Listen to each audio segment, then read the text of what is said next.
It's not uncommon for individuals to struggle to express a full range of motion on a loaded squat, regardless of what specific variation they might be employing, simply as a byproduct of the lack of mobility that they have through their ankle joint. And this lack of mobility contributes to various forms of restrictions and inefficiencies, which then compromises not only their form but their range of motion simultaneously. And this can be a recipe for disaster if not prioritized, if neglected, as one starts to attempt to load that movement pattern regardless of how inadequate it may be.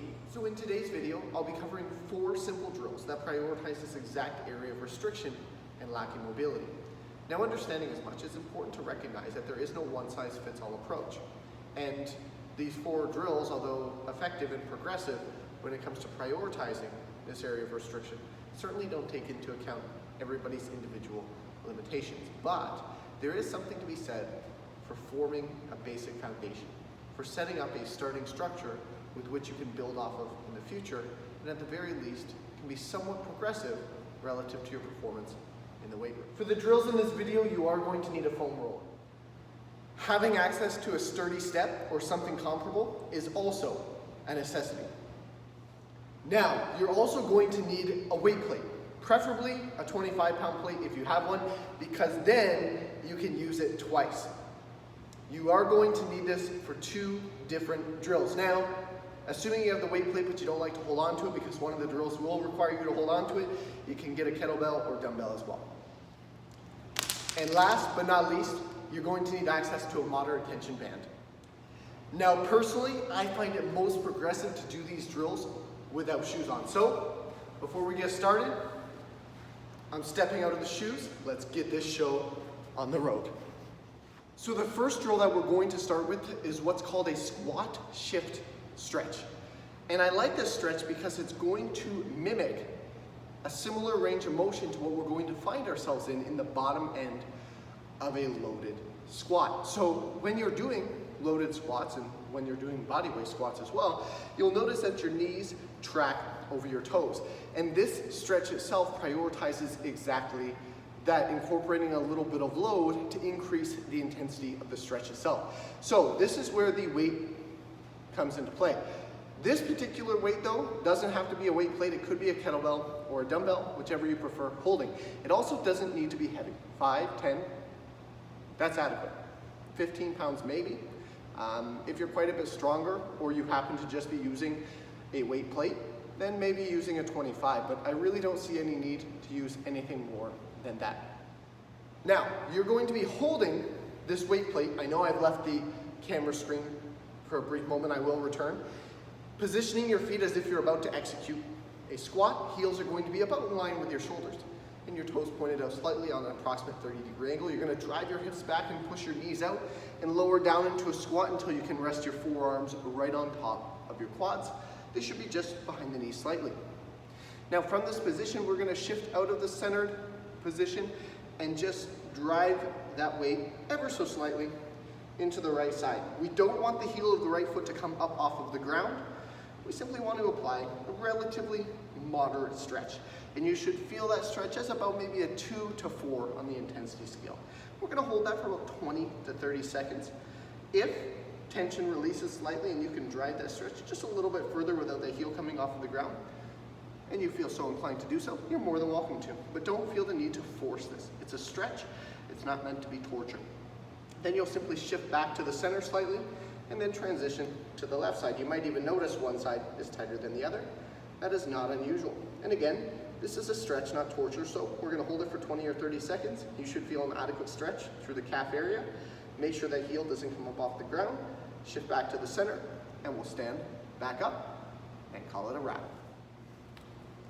Now for this next drill, you're going to need the weight plate because it's going to be elevating one of your feet. You're also going to need a moderate tension band. Now this band, we're going to anchor right against the floor. I literally want it as close to the floor as possible. 3 inches above the floor is not adequate. It should be right against the floor. Make sure you use a secure anchor point that isn't going to move when you apply pressure to it. Once you have that band set up, I used a squat rack. You can use a squat rack as well, especially if you have access to one. I strongly suggest using that. Once you have this set up, we're ready to rock and roll. Now the key here is ensuring that we position the band in the right spot, because what we're going to be doing is utilizing the band tension to progressively impact the ankle joint itself. So we wanted to have a direct carryover to the mechanics of the squat. Now when you squat, I know this is kind of a half kneeling position, but your shin drives forward in line with the toes. That heel should remain flat. So what we want to do is make sure that this band is directly over the top of the foot, so that with our foot elevated and the band anchored low, it is pulling back and down, impacting the heel of the foot. Where most people make a mini hiccup is they put the band on the lower part of the shin, pulling the shin itself back and applying a force to the wrong area, because when you squat, your shin is not shifting backwards as you descend. Now don't get me wrong, I don't think that placing the band on the shin is detrimental. I don't think it's going to cause an issue, but it certainly isn't going to prove progressive. Now, understanding as much, what we're going to do is we're going to slip the foot into the loop of the band, and we're going to place that foot on top of the plate. We want to be in a half kneeling position with an approximate 90-degree angle in the rear leg at the knee joint, as well as in the lead leg. And so I'm just going to ensure that this band is placed on the top of the foot and not the shin. What you're going to do from this position is raise your chest up proud, and you are going to, with control, slowly drive the knee forward just until that heel is about to leave the plate. You don't want the heel to leave the plate, because when you actually squat, you don't want your heels to leave the floor. So you're going to respect your individual range of motion, go, go, go, and then release tension, returning to the initial starting position, and then again driving forward, reaching that end range of motion, respecting your individual mobility, and then returning back under control. I like to execute this for 10 individual reps with that slow, deliberate pace. And then right at the final rep, I'm going to hold for 20 to 30 seconds in that end range of motion. Then release, and then I'll repeat that same process on the other side. Next on the list is a heel drop. Another static stretch. We're going to do 1 foot at a time.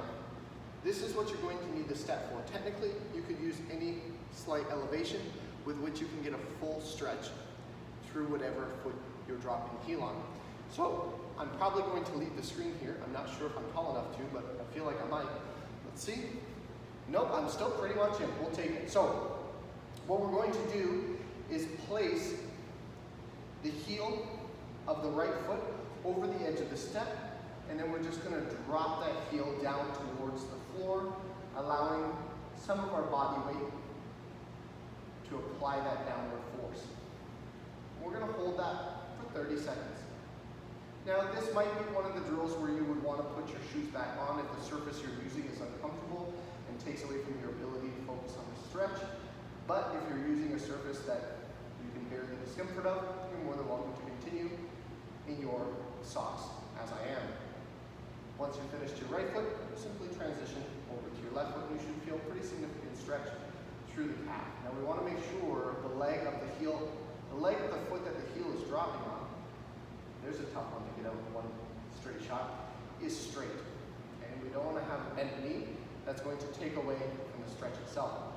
And we're just allowing that heel to drop somewhat passively, we're not forcing it down into the ground. Again, this is a stretch. It's meant to be progressive. We want to work with our body, not against our body, so it's not meant to be torturous. We're not trying to, create pain and discomfort and agony.